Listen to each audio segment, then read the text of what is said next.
Kalau qabliyah subuhnya saja lebih baik daripada dunia dan seisinya, apalagi solat subuhnya. Sampai-sampai kata Nabi sallallahu alaihi wasallam, "Lau ya'lamuna ma fil 'atamati was subhi." Seandainya mereka tahu balasan solat isya berjamaah dan subuh berjamaah, la atauhuma habwan, mereka akan datang walaupun merangkak. Merangkak mereka akan datang, dan setiap langkah itu wa naktubu ma qaddamu wa asarahum, kami tulis setiap langkah tapak kaki mereka. Wa kulla syai'in ahsaynah, semuanya kami hitung, kami catat dalam buku catatan yang nyata. Setiap langkah kaki, langkah pertama menghapus dosa, langkah kedua mengangkat derajat, langkah ketiga menghapus dosa, langkah keempat mengangkat derajat. Kalau ada yang berkata kami tidak melangkah kaki tadi Pak Ustaz, kami naik kendaraan, maka setiap tetes bensinnya pun dibalas Allah SWT. Kami tidak pakai bensin, pakai solar, setiap tetes solarnya pun juga dibalas Allah. Kami tidak naik kendaraan, numpang sama kawan, setiap tumpangannya pun dibalas Allah SWT. Faman ya'mal mithqala dzarratin khairan yarah, sebesar biji sawi akan dibalas Allah Subhanahu wa ta'ala.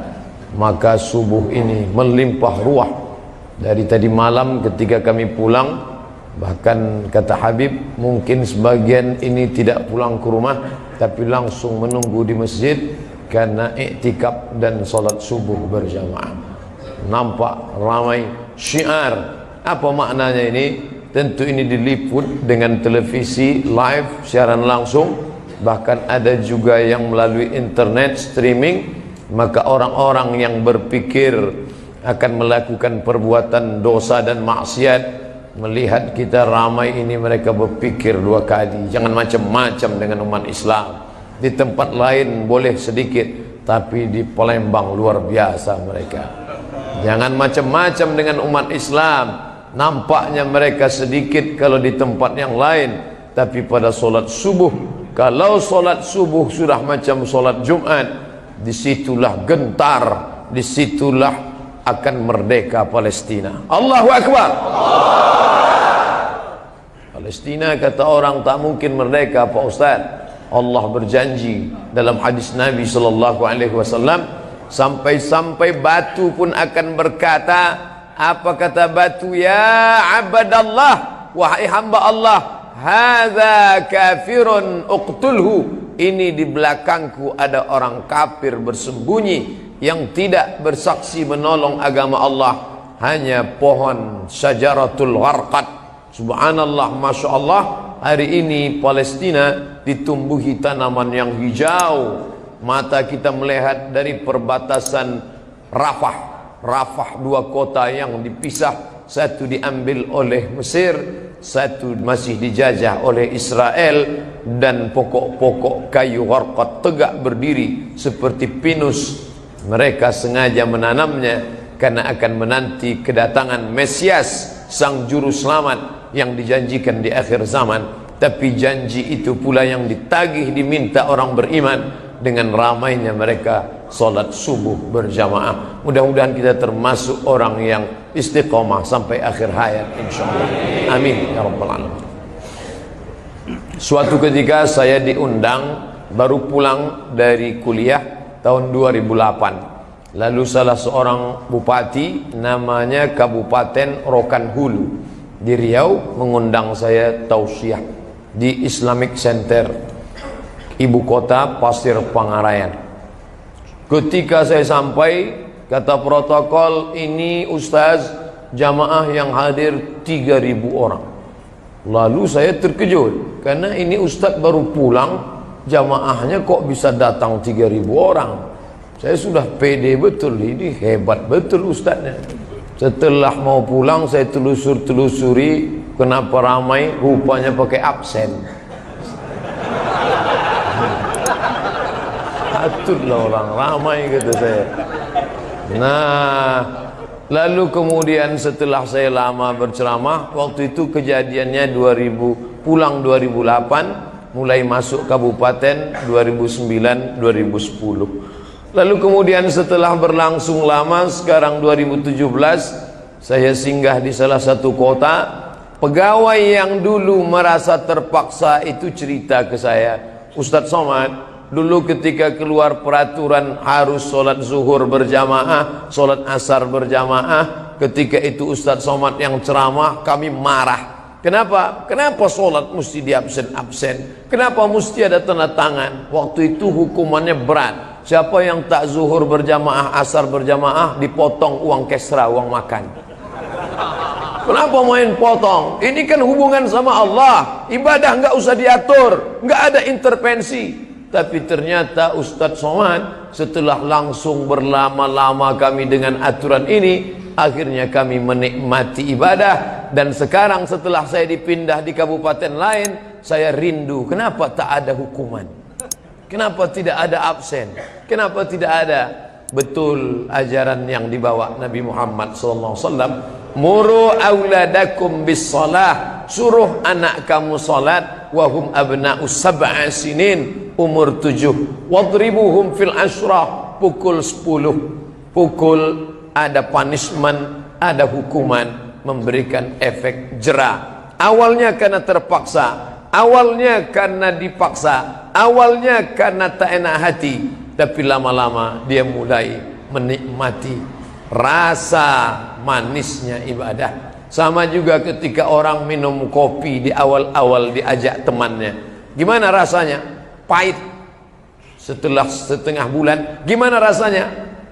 Agak-agak manis. Setelah lama mulai dia mencari-cari mana kopi, kata orang yang minum kopi, yang setelah merasakan manisnya. Saya dulu punya sahabat waktu kuliah di Maroko, penikmat kopi yang luar biasa. Dia ajarkan ke saya bagaimana cara ini, harus pakai air masak Abdul Somad, tidak boleh disimpan di termos. Kalau saya bertamu ke tempat kos-kosan kamu, maka kamu masakkan airnya. Maka saya masak. Sekarang beliau jadi dosen di UIN Ciputat Jakarta. Saya masak airnya. Setelah dimasak, ini diseduh, disiramkan ke kopinya. Setelah itu jangan langsung dikacau, biarkan sampai kopinya turun ke bawah. Setelah itu masukkan gula beberapa sendok. Setelah itu memutarnya harus ke kiri macam orang tawaf.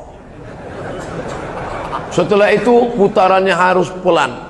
Wah, lalu saya buatkan, saya berikan ke dia, lalu saya minum. Masya Allah Abdul Somad, kamu sudah buat seperti aturan yang saya sampaikan, kata dia. Nanti kalau kamu lakukan seperti ini, kamu juga akan merasakan nikmat yang saya rasakan. Alhamdulillah, sudah 10 tahun kami berpisah, belum saya merasakan nikmat itu.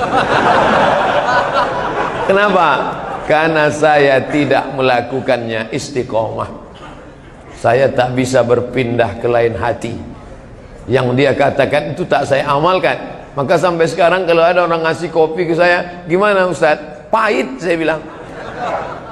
Lalu kemudian saya mengkhususkan bulan Februari dan bulan Agustus itu ceramah ke perkampungan, desa-desa tertinggal yang tak tersentuh oleh para penceramah-penceramah. Saya diajak USM namanya, Universitas Islam Negeri Sultan Syarif Kasim, mengajar bersama mahasiswa dari ibu kota provinsi Pekanbaru, naik mobil lebih kurang 5 jam.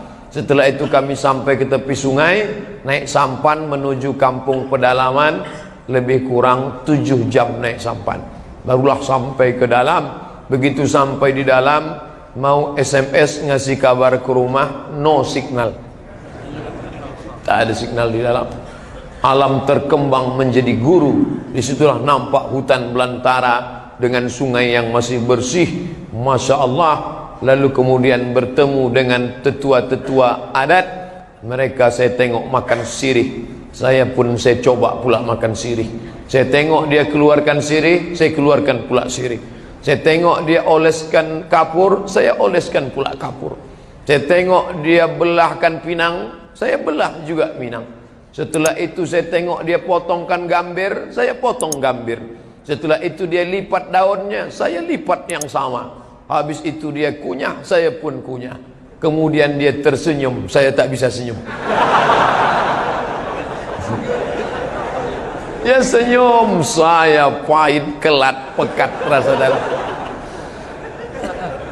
Dia telan airnya, saya muntahkan. Untuk apa saya bohong ini dia saya sendiri? Ternyata saya belum merasakan manisnya. Kalau manisnya kopi, manisnya sirih perlu proses, apalagi manisnya ibadah. Maka kita subuh ini berjumpa dengan orang-orang tua, alim ulama, para habaib, tokoh masyarakat yang sudah lama hidup. Mereka ini penuh dengan pengalaman. Pak Wali yang sudah berkeliling masjid, kenapa tak bisa ditinggalkan? Sudah merasakan manisnya. Orang yang sudah merasakan manisnya solat berjamaah, kalau dia tak berjamaah, rasa tak berjamaah. Berapa kali orang mengulang solat sampai 2 kali? Loh, kamu tadi kan sudah solat. Astagfirullahalazim. Begitulah kalau sudah biasa solat berjamaah, tiba-tiba solat sendiri, rasa tak berjamaah. Ini yang disebut Nabi ada 7 golongan di akhirat nanti. Yauma la zilla illa zilluh. Hari itu tak ada naungan kecuali naungan Allah, dan dia salah satu yang dapat. Siapa itu? Rajulun qalbuhu mu'allaqun fil masajid. Anak muda, orang yang hatinya tergantung di masjid. Badannya boleh di kantor, badannya boleh di pasar, badannya boleh di kebun kelapa sawit, tapi hatinya tergantung di masjid. Kalau sudah seruan azan memanggil hayya 'alas shalah,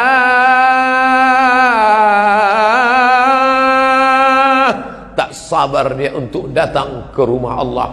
Tapi ini bisa juga dibalik. Gimana caranya? Badannya di masjid, hatinya tergantung di luar masjid. Nah, itulah yang salam kiri kanan melompat deh macam ayam nampak musang. Tak sempat lagi berzikir, tak sempat lagi berdoa. Tapi kita di masjid yang megah, yang unik, yang cantik dengan ukirannya, penuh dengan sejarah historis ini, kita masuk ke dalam. Begitu masuk ke dalam, yang pertama tahiyatul masjid. Idza dakhala ahadukumul masjidah, kalau kamu masuk masjid, fala yajlis, jangan duduk, hatta yusalli rak'ataini, sampai solat 2 rakaat. Usolli sunnatan tahiyatul masjid. Ustaz Somad, ya, bagaimana dengan musola? Tetap tahiyatul masjid, karena tak ada usolli sunnatan tahiyatul surau. Usolli sunnatan tahiyatul musola, usolli sunnatan tahiyatul langgar.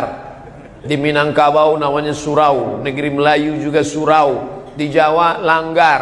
Makanya orang Jawa dilanggar tak mati. Langgar. Ini semua masjid.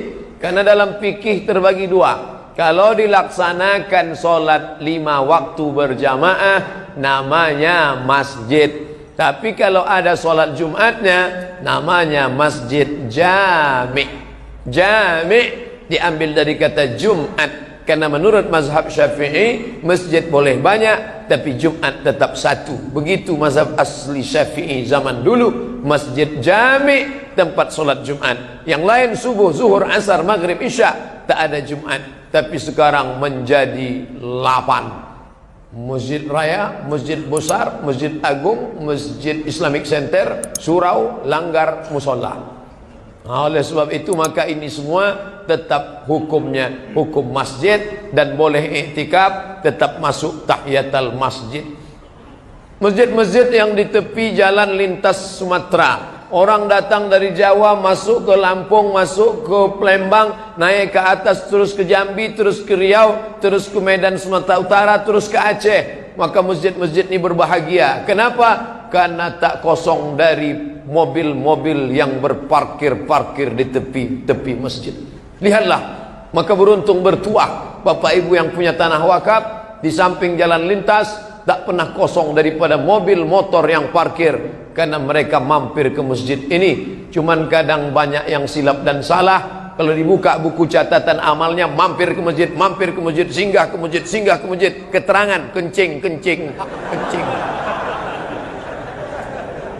Singgah ke masjid, sempatkan tahiyatul masjid, karena tempat-tempat kening menempel ke lantai akan bersaksi di hadapan Allah. Maka kita lihat ada dua orang bapak tua selesai solat sama-sama tegak, tiba-tiba mereka ceng, tempat ini pindah kemari, ini pindah ke sini. Kenapa? Karena mereka ingin tempat-tempat sujudnya, tempat-tempat tegaknya menjadi saksi di hadapan Allah Subhanahu wa taala. Di samping itu ada komunikasi, ada sapa menyapa, ada istiadat budi bahasa, ada tutur kata bertanya. Sekarang manusia hidup egois, sombong, tak tahu menahu dengan orang lain. La salam wala kalam. Salam tak ada, kalam tak ada. Maka di masjid kita bertutur sapa. Selesai itu duduk berzikir, menunggu iqamat dikumandangkan. Lalu kemudian qabliyah subuh. Qabliyah subuh ini andai terlambat datang sama sekali, tinggal waktu 2 menit. Jam dinding menampakkan waktu 2 menit, 2 menit, 2 menit, 2 menit. Mana yang saya laksanakan Pak Ustadz? Kalau saya laksanakan qabliyah atau tahiyatul masjid? Dilaksanakan tahiyatul masjid tidak dapat qabliyah. Tapi kalau dilaksanakan qabliyah otomatis dapat tahiyatul masjid. Tapi ini berlaku dalam keadaan darurat, terlambat, tinggal 2 menit. Jangan gara-gara ini besok lambat terus. Kenapa kamu lambat? Nyantai aja bro, nanti udah agak-agak 2 menit kita datang. Insya Allah laksanakan qabliyah, automatically dapat tahiyatul masjid. Mazhab apa namanya? Mazhab metik.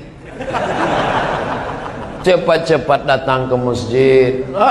Ustadz Somad pandai ceramah aja, cepat-cepat datang, dia aja terlambat.